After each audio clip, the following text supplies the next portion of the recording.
हरे कृष्ण। प्यारे स्नेहितनों, आपको मेरा प्यार भरा राधे राधे। आज ज्येष्ठ मास की निर्जला एकादशी है। दिनांक 17 जून 2024। वार ज्येष्ठ मास सोमवार। आज हम सुनपान करेंगे निर्जला एकादशी व्रत कथा और उसके बाद सुनेंगे श्री हरि विष्णु चालीसा। कथा शुरू करने से पहले यदि आपने चैनल को सब्सक्राइब नहीं किया है तो जल्दी से सब्सक्राइब कर बेल आइकन को जरूर दबा लीजिएगा ताकि आगे आने वाली कथाओं की नोटिफिकेशन आप तक समय पर पहुंचते रहें। तो आइए प्रेम पूर्वक भगवान श्री हरि विष्णु और माता लक्ष्मी का ध्यान करते हुए कथा को श्रवण पान करते हैं। एक बार सर्वज्ञ वेदव्यास ने पांडवों को चारों पुरुषार्थ धर्म, अर्थ, काम और मोक्ष देने वाली एकादशी व्रत का संकल्प कराया था। तब युधिष्ठिर ने कहा, जनार्दन, ज्येष्ठ मास के शुक्ल पक्ष में जो एकादशी पड़ती हो कृपया उसका वर्णन कीजिए। भगवान श्री कृष्ण ने कहा, हे राजन, इसका वर्णन परम धर्मात्मा सत्यवती नंदन व्यास जी करेंगे, क्योंकि ये संपूर्ण शास्त्रों के तत्वज्ञ और वेद वेदांगों के पारंगत विद्वान हैं। तब वेद व्यास जी कहने लगे, कृष्ण पक्ष और शुक्ल पक्ष दोनों पक्षों की एकादशी में अन्न खाना वर्जित है। द्वादशी के दिन स्नान करके पवित्र हों और फूलों से भगवान केशव की पूजा करें। फिर नित्य क्रम समाप्त होने के पश्चात पहले ब्राह्मणों को भोजन देकर अंत में स्वयं भोजन करें। यह सुनकर भीमसेन बोले, परम बुद्धिमान पितामह, मेरी उत्तम बात सुनिए। राजा युधिष्ठिर, माता कुंती, द्रौपदी, अर्जुन, नकुल और सहदेव ये एकादशी को कभी भोजन नहीं करते तथा मुझसे भी हमेशा यही कहते हैं कि भीमसेन, एकादशी को तुम भी अन्न न खाया करो। परंतु मैं उन लोगों से यही कहता हूँ कि मुझसे भूखा नहीं रहा जा सकता, अर्थात भूख सहन नहीं होती। भीमसेन की बात सुनकर व्यास जी ने कहा, यदि तुम नरक को दूषित समझते हो और तुम्हें स्वर्ग लोक की प्राप्ति अभिष्ट है तो दोनों पक्षों की एकादशियों के दिन भोजन नहीं करना चाहिए तुम्हें। भीमसेन बोले, महाबुद्धिमान पितामह, मैं आपके सामने सच कहता हूँ, मुझसे एक बार भोजन करके भी व्रत नहीं किया जा सकता, तो फिर उपवास करके मैं कैसे रह सकता हूँ। मेरे उदर में वृक नामक अग्नि सदा प्रज्वलित रहती है, अतः जब मैं बहुत अधिक खाता हूँ तभी यह शांत होती है। इसलिए महामुनि, मैं पूरे वर्ष भर में केवल एक ही उपवास कर सकता हूँ, जिससे स्वर्ग की प्राप्ति सुलभ हो तथा जिसके करने से मैं कल्याण का भागी हो सकूँ। ऐसा कोई एक व्रत निश्चय करके बताइए, मैं उसका यथोचित रूप से पालन करूँगा। व्यास जी ने कहा, भीम, ज्येष्ठ मास में सूर्य वृष राशि पर हो या मिथुन राशि पर हो, शुक्ल पक्ष में जो एकादशी हो उसका यत्न पूर्वक निर्जल व्रत करो। केवल कुल्ला या आचमन करने के लिए मुख में जल डाल सकते हो, अन्यथा व्रत भंग हो जाता है। एकादशी को सूर्योदय से लेकर दूसरे दिन के सूर्योदय तक मनुष्य जल का त्याग करे तो यह व्रत पूर्ण होता है। तदंतर द्वादशी को प्रभात काल में स्नान करके ब्राह्मणों को विधि पूर्वक जल और सुवर्ण का दान करें।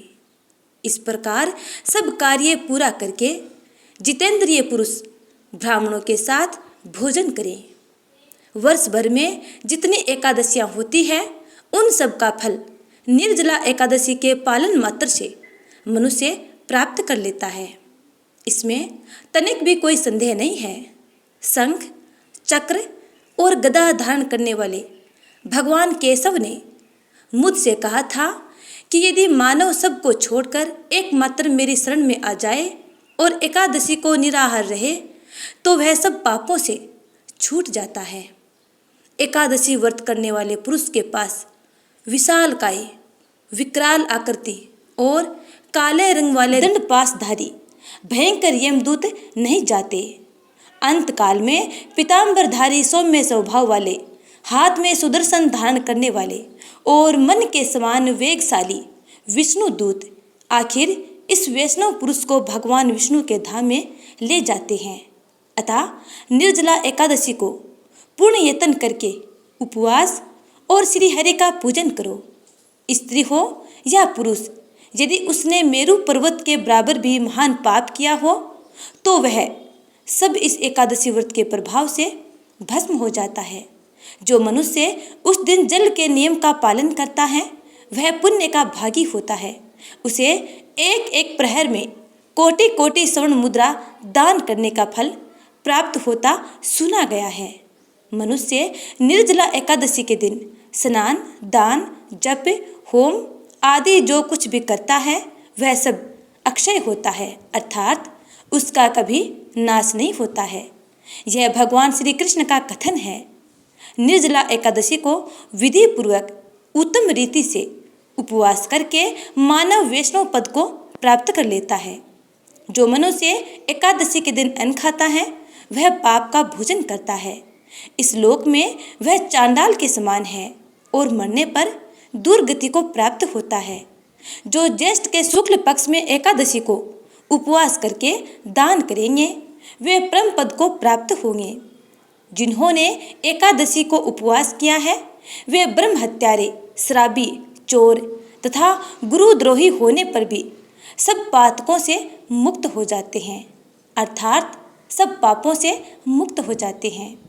कुंती नंदन, निर्जला एकादशी के दिन श्रद्धालु स्त्री पुरुषों के लिए जो विशेष दान और कर्तव्य विहित हैं उन्हें सुनो। उस दिन जल में शयन करने वाले भगवान श्री हरि विष्णु का पूजन और जलमयी धेनु का दान करना चाहिए, अथवा प्रत्यक्ष धेनु या घृतमयी धेनु का दान उचित है। पर्याप्त दक्षिणा और भांति भांति के मिष्ठानों द्वारा यत्नपूर्वक ब्राह्मणों को संतुष्ट करना चाहिए। ऐसा करने से ब्राह्मण अवश्य ही संतुष्ट होते हैं और उनके संतुष्ट होने पर श्री हरि विष्णु मोक्ष प्रदान करते हैं। जिन्होंने सम, दम और दान में प्रवृत्त हो श्री हरि की पूजा और रात्रि में जागरण करते हुए इस निर्जला एकादशी का व्रत किया है, उन्होंने अपने साथ ही बीती हुई 100 पीढ़ियों को और आने वाली 100 पीढ़ियों को भगवान वासुदेव के परम धाम में पहुंचा दिया है। निर्जला एकादशी के दिन अन्न, वस्त्र, गो, जल, सैया, सुंदर आसन, कमंडलू तथा छाता दान करने चाहिए। जो श्रेष्ठ तथा सुपात्र ब्राह्मण को जूता दान करता है वह सोने के विमान पर बैठकर स्वर्ग लोक में प्रतिष्ठित होता है। जो इस एकादशी की महिमा को भक्ति पूर्वक सुनता है अथवा उसका वर्णन करता है वह स्वर्ग लोक में जाता है। चतुर्दशी युक्त अमावस्या को सूर्य ग्रहण के समय श्राद्ध करके मनुष्य जिस फल को प्राप्त करता है वही फल इसके श्रवण मात्र से प्राप्त हो जाता है।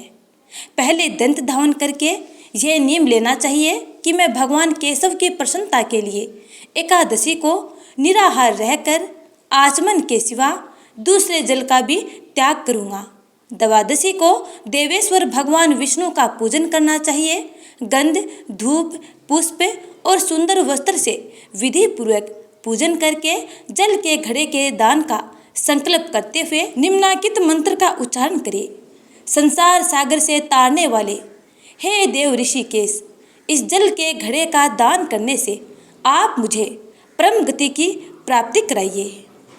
भीमसेन, ज्येष्ठ मास में शुक्ल पक्ष की जो शुभ एकादशी होती है उसका निर्जल व्रत करना चाहिए। उस दिन श्रेष्ठ ब्राह्मणों को शक्कर के साथ जल के घड़े दान करने चाहिए। ऐसा करने से मनुष्य भगवान विष्णु के समीप पहुंचकर आनंद का अनुभव करता है।